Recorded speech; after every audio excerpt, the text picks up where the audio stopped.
The movement of population into Europe was not as massive as it is now, and when there was a strict over global hierarchy of cultures, Europeans were convinced that their culture is the top of evolution, and all the rest of the humanity will sooner or later have to lift themselves to the level of Europe. Therefore, if you were a foreigner, the locals will expect that you will assimilate. That was the concept, assimilation. And that means abandoning your own identity which you brought with yourself, stop being different from others, and become exactly like the natives want you to be, just like them. That is the modern edition of anthropophagic strategy, according to Levi-Strauss. You eat the difference, eat the difference. Thousands of years ago, probably, our remote ancestors ate strangers literally. They were cannibals, perhaps they were. We are no longer cannibals, but we eat culturally the foreigners. And however, with the collapse of the pyramids of cultures, we at the top and all the rest lower, inferior kind of cultures, you can't any longer expect assimilation. In Germany, where Madame Merkel presides, the greatest minority of strangers, of foreigners, so to speak, are Turks. Turks see no reason why they should stop being Turks. 100 years ago, it would be obvious that Turks are relatively primitive by comparison with Europeans, so they should adjust themselves, assimilate. No longer this is the case. Our planet, not only Europe, but all continents of our planet, change their morphology. We are not becoming combinations of superior culture already developed and elements underdeveloped of inferior cultures, which await to be assimilated into the higher culture. We have now morphology of what I called archipelago of diasporas. In London, for example, there are allegedly 70 different ethnic, linguistic, religious diasporas. They live with each other, next to each other, in very close proximity. They send their children to the same schools. They work in the same enterprises, in the same factories or the same offices, but they keep their identities which they see no reason to abandon.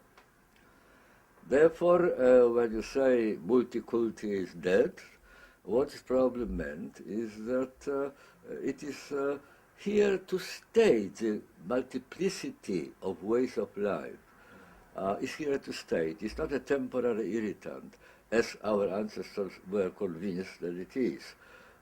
They saw that for the time being they are strangers, but in 10 years or 15 they will dissolve in the native population. Such a perspective is no longer on the card.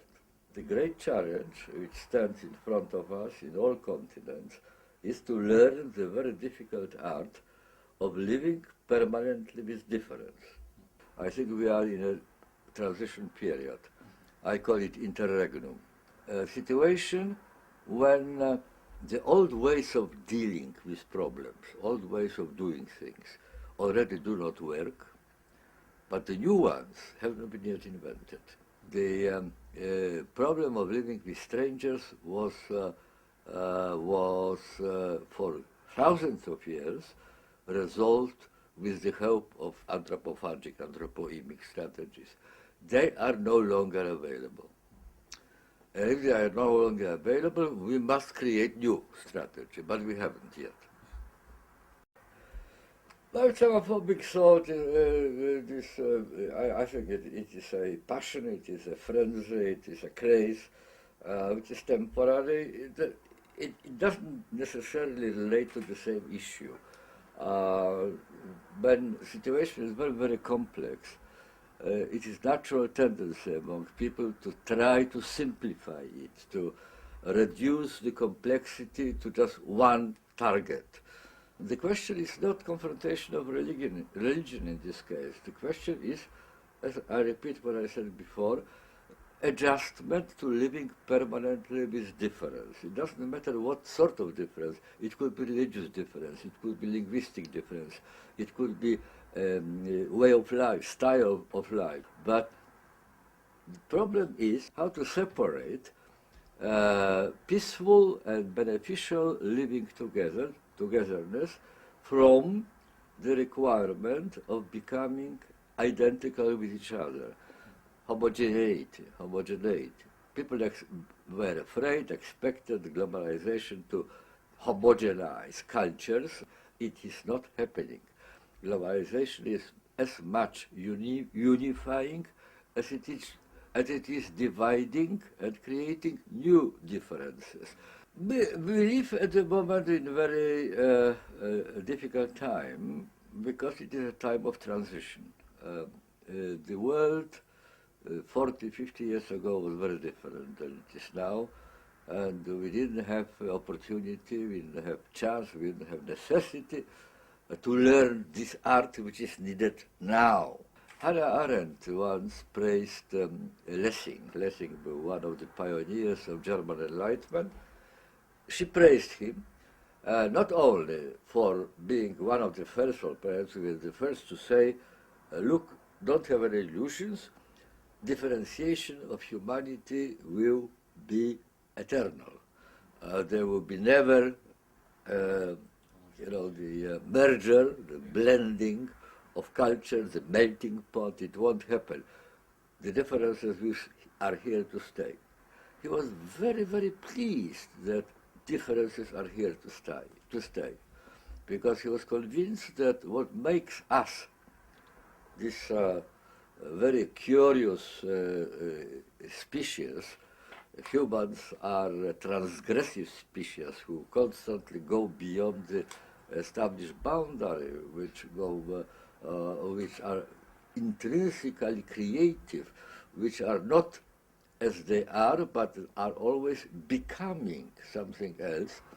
Now, chances of being creative in such a way are growing with the differentiation of people, because there's more ability to learn from each other. People are different. That means that they may contribute something to my life. They may teach me something I don't know. It never occurred to me. And all sides involved in this multicultural relationship are benefiting from that. I suggested at some point these two names for the two different reactions which presence of strangers normally evokes. One is mixophilia.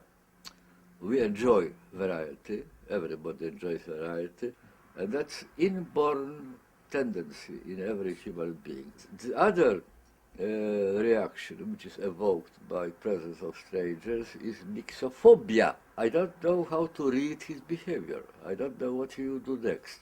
I don't know what he means when he is making this expression on his face, or what will be his response to my gambit.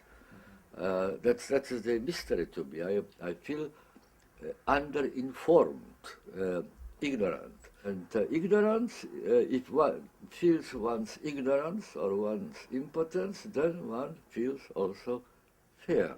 One is afraid. Children are naturally afraid of darkness, because in darkness you don't know what's happening. Where from danger may come. Failing to communicate properly with a stranger is also a kind of darkness. You are living in a fog. Yeah? You don't know what's there. Mixophilia and mixophobia are produced by the same factors at the same time. And they, of course, are in sort of dialectical conflict with each other. I am not prophet. I can't say which one of the two tendencies eventually will emerge victorious. There is no way of predicting it.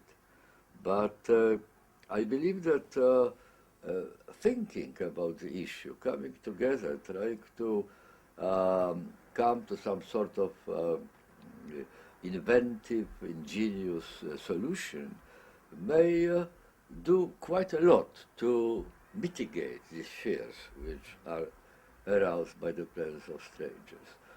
The attempts to make Europe a fortress, they are, there's a lot of noise was made about it by politicians because it is a slogan which brings votes to the party trying to win the election. It's popular among very many people because they really believe that their trouble, that the rising of structural unemployment, it is because some strangers appeared in the neighborhood. Of course, it is not the reason, not the only reason anyway.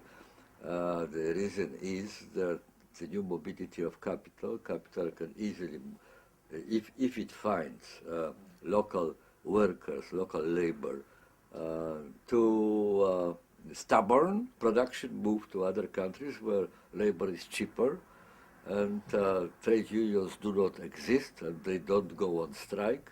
So life is easier. Fortress, not fortress, it's debatable really, because for some people, some kind of people, there's a new global elite. For them, they can easily ignore every border. For them, it is not a fortress. They are welcome to country to which they arrive, and the country is tremendously satisfied when they come in droves, as many of them as possible. And another category of people is stopped at the checking point, is stopped at the immigration office, immigration box, and either sent to refugee camp or turned back to where they came from, and so on. No one can think seriously about removing immigrants from England, for example. It's unthinkable. The English economy would collapse if that happened, because they perform enormous amount of inferior, sometimes dirty jobs, which local people are not willing to undertake. And we all the time return to the same point, that we are on the crossroads. There are pressures in conflicting directions. We have to find some modus vivendi, and presumably we have to face the globally produced problems where they are, and they are at the global level. Therefore, the solutions to globally produced problems must be as global as the problems are.